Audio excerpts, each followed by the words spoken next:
Olá, alunos! Meu nome é Roberta, eu serei a nova professora de Química de vocês. Semana passada eu passei alguns exercícios de revisão do que a professora anterior já havia passado. Então, vocês viram com ela os hidrocarbonetos, vocês viram também as funções oxigenadas, como os fenóis, os alcoóis, os aldeídos e acetonas, tá? Então, ficou faltando mais 3 funções para a gente terminar essa parte das funções oxigenadas. E hoje nós veremos os ácidos carboxílicos, os ésteres e os éteres. Então, nós vamos começar aqui com os ácidos carboxílicos.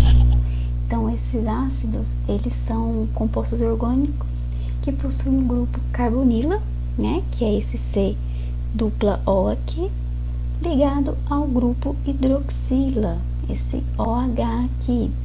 Então, juntando o grupo carbonila com o grupo hidroxila, nós temos a carboxila. Então, a carboxila, ele é o grupo funcional dos ácidos carboxílicos, ok? Então, sempre que a gente vê essa estrutura aqui, numa determinada cadeia estrutural, nós saberemos que se trata de um ácido carboxílico. Esses ácidos, ele tem uma utilidade, assim, muito grande, ele está presente no nosso cotidiano. Primeiramente, aqui a gente vê a foto de uma formiga, né? Então, quando a gente leva uma picada de uma formiga ou de uma abelha, sai um líquidozinho incolor. Aquele líquidozinho, ele é um ácido, tá? Ele é um ácido com odor apimentado, ele é forte e irritante. Então, assim que a gente recebe essa picada, ele pode causar tanto queimadura, quanto coceira, inchaço. Então, é algo bem, assim, que incomoda muito, né? Além desse ácido que as formigas liberam, temos também um ácido que ele é utilizado na fabricação de vinagre, tá? É o ácido etanóico. Então, o vinagre ele é produzido a partir de 5% desse ácido etanóico e o restante é tudo água, ok? Então, o vinagre é muito utilizado, né, para temperar saladas. Então, é algo que está, assim, na nossa alimentação. E também nós temos um outro tipo de ácido que ele pode ser encontrado em frutas. Esse ácido, que como mostra a figura aqui, várias frutas, né? Então, esse ácido é o ácido ascórbico. Esse ácido, ele é muito conhecido como vitamina C, né? A famosa vitamina C. Então, a gente pode encontrar esse ácido em algumas frutas, como nós vemos aqui nessa figura, tá? Então, a gente vê que esses ácidos carboxílicos, eles estão realmente presentes no nosso dia a dia. São muito importantes pra gente. Agora, nós vamos ver a nomenclatura desses ácidos. Então, primeiramente, vai ter a palavrinha ácido, tá? Depois, o prefixo, que como vocês já viram, o prefixo ele indica a quantidade de carbono, então é met, et, prop, but e assim sucessivamente. E temos o infixo, que indica o tipo de ligação. Então, an para ligações simples, en para ligações duplas e in para ligações triplas. E por último, o oico, que é a terminação dos ácidos carboxílicos. Então, aqui no exemplo, o que nós vimos? Aqui, tá? Tem um carbono aqui, então sempre que formar esse ângulo é porque tem um carbono aqui. Então, aqui nessa cadeia, nós temos dois carbonos. Então, o prefixo é et, né?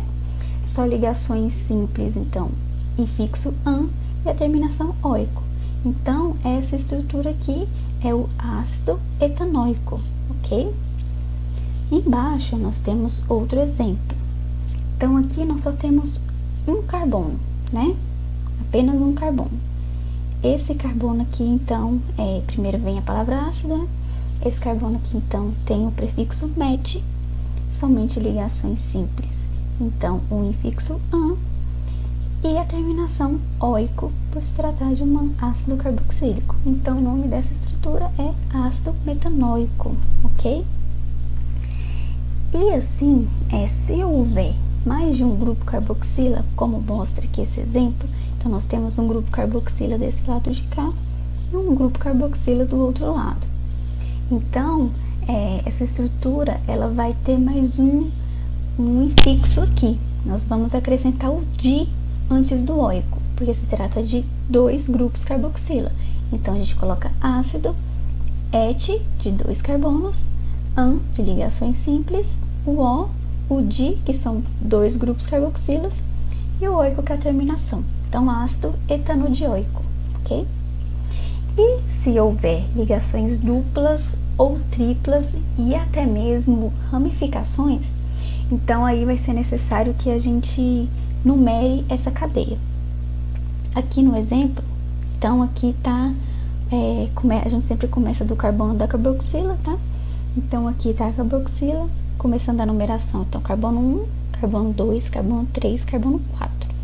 Então vai ser ácido, but, de 4 carbonos, 3, que é aqui, ó, nesse carbono aqui, no carbono número 3, que a gente tem essa tripla ligação aqui, o in, né, de 3 ligações, e o oico, que é a terminação. Então, ácido, but, 3 inoico. E por último, aqui, o último exemplo, quando se trata de uma ramificação. Então, aqui, a nossa carboxila está do lado de cá, então a gente começa numerando os carbonos de cá. Então, vai 1, 2, 3, 4, 5. A ramificação, ela se encontra no carbono 3 aqui. Então, vai ser o ácido 3-metil, porque essa ramificação tem apenas um carbono, né? Então, metil, pente, de 5 carbonos, né? E o an, que só temos ligações simples, mas o oico, que é a terminação do grupo carboxila. Então, ácido 3-metil pentanoico, ok? Agora, nós vamos ver um pouco sobre os ésteres, tá? Os ésteres, eles são compostos orgânicos formados por meio da substituição do hidrogênio da hidroxila de um ácido carboxílico por algum radical orgânico. Então, aqui, desse lado aqui, nós vimos um exemplo do grupo que nós acabamos de ver, que é o ácido carboxílico. Então, nós temos aqui a carboxila, né? Que é essa aqui toda. E a diferença do ácido carboxílico para o éster é que aqui o oxigênio, ele não vai estar ligado a um hidrogênio. O oxigênio, ele vai fazer uma ligação com um carbono, tá? Então, no éster, nós vamos ter 2 cadeias. Nós vamos ter uma cadeia aqui que vai estar ligada ao carbono e uma cadeia aqui que vai estar ligada ao oxigênio. Utilidade dos ésteres. Então, assim, os ésteres, eles têm um sabor, um aroma muito agradável. Então, eles são usados como flavorizantes. O que são esses flavorizantes? É uma substância que produz balas, que é um dos componentes, né? Das balas, da gelatina, do sorvete, da massa de bolo, né? Então, tem uma aplicação muito grande. Fora isso, eles também produzem lipídios, tá? Eles podem originar lipídios. E os lipídios, ele tem uma importância biológica muito grande, né? Então, os lipídios, eles atuam como reserva energética, como isolante térmico, fora outras funções aí que os lipídios têm no nosso organismo. E por último, eles também colaboram para a fabricação desse poliéster. O que são poliésteres? Poliésteres, primeiramente, são polímeros. Polímeros, para quem não sabe, são estruturas pequenas, unidades menores que acabam formando macromoléculas. Essas macromoléculas são os polímeros. O principal poliéster é o PET. Então, o PET, ele é usado para embalagens e principalmente a garrafa PET, que a gente conhece, né? Bastante. Então, além dessas embalagens, o poliéster, ele também é muito usado na indústria têxtil, né? Tem um tecido que ele se chama exatamente poliéster. Então, a gente vê que os ésteres, eles têm uma aplicabilidade muito grande na nossa vida e no nosso cotidiano, tá? E agora, nós vamos ver a sua nomenclatura. Então, como eu havia falado, nós vamos ter 2 cadeias. uma cadeia ligada aqui ao carbono, que a gente vai pôr aqui como se fosse a cadeia azul aqui, e uma cadeia ligada ao oxigênio, que vai ser essa cadeia em vermelho. A cadeia azul, por estar ligada a um carbono, vai ser sempre um hidrocarboneto, tá? Então, para começar essa nomenclatura, a gente denomina esse hidrocarboneto que vai estar aqui ligado ao carbono. E juntamente com esse hidrocarboneto, a gente adiciona a palavrinha ato, depois o conectivo D, e por fim a gente vai pegar o nome do substituinte com terminação ila. Então aí a gente pega essa área vermelha aqui, essa cadeia que está no círculo vermelho, vai contar o número de carbonos, pega lá o prefixo do número de carbonos e adiciona a terminação ila. Então vamos ver aqui um exemplo para ficar mais fácil. Então a gente tem aqui a nossa função, né? E aí primeiro a gente vai fazer o hidrocarboneto. Então 2 carbonos et, né? Então ligações simples, esse aqui é o etano. Etano ato, porque a gente adiciona o ato, né? Terminação ato aqui a esse hidrocarboneto. Depois aqui o curativo D. E aqui por último na seta vermelha nós temos 4 carbonos.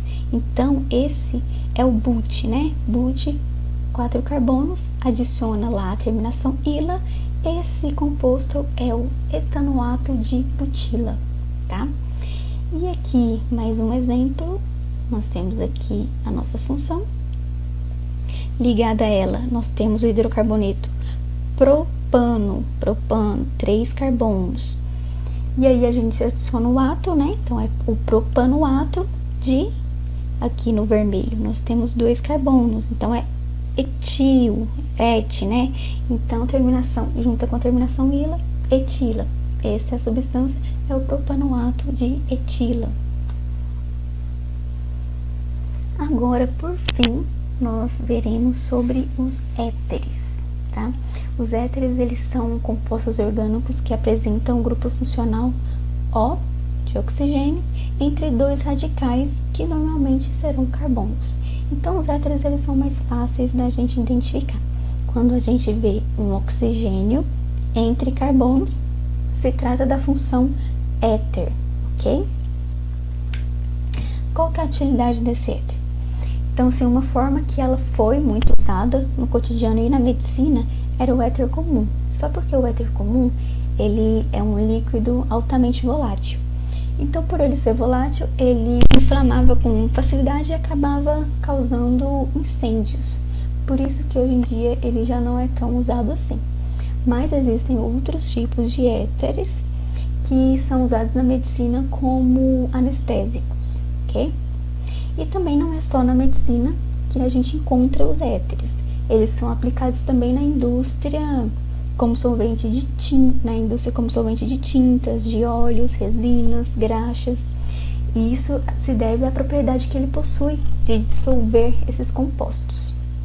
E agora nós vamos ver a nomenclatura dos éteres. Só para esclarecer, os éteres, eles têm 2 tipos de nomenclatura.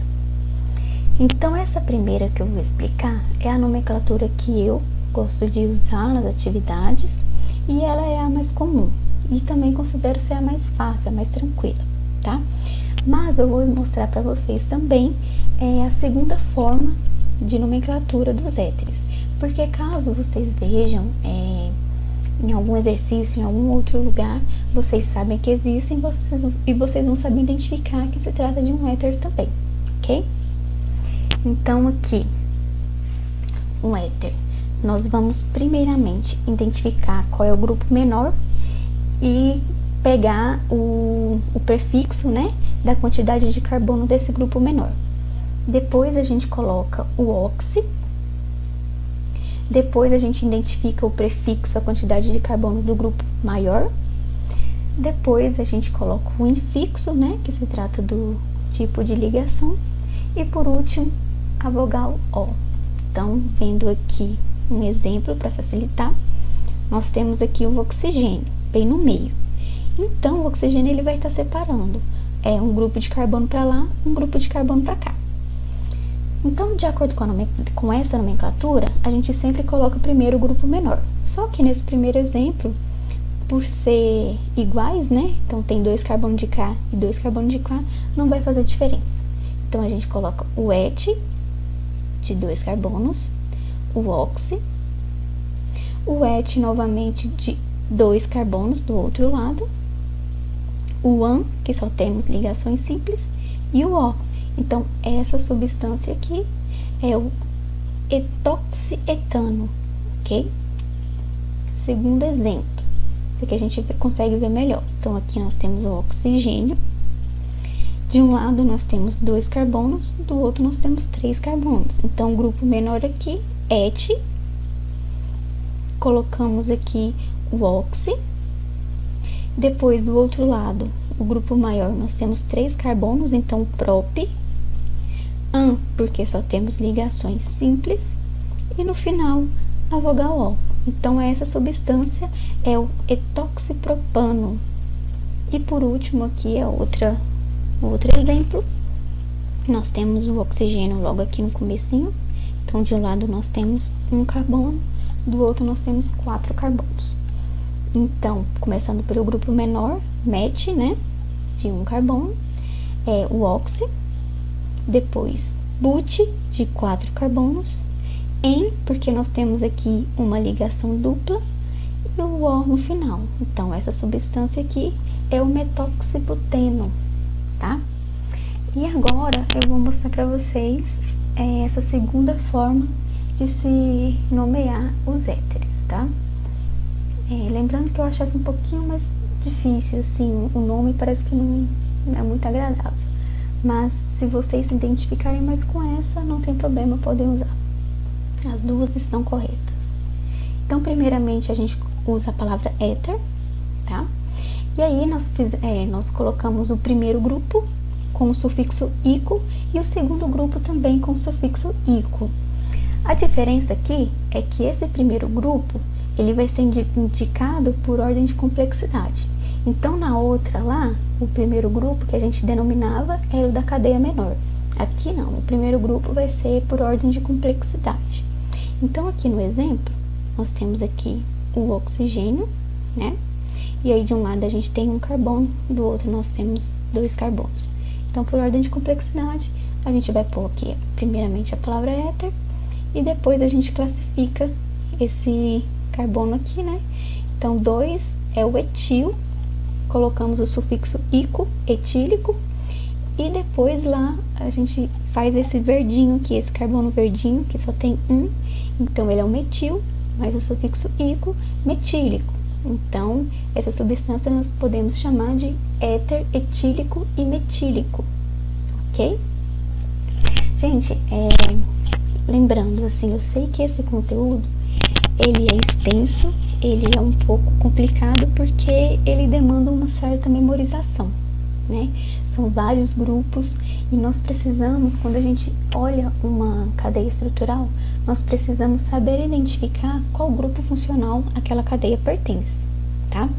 Para a isomeria é um pouco mais fácil, porque a gente conseguindo identificar esse grupo funcional, a gente já consegue fazer todo o processo.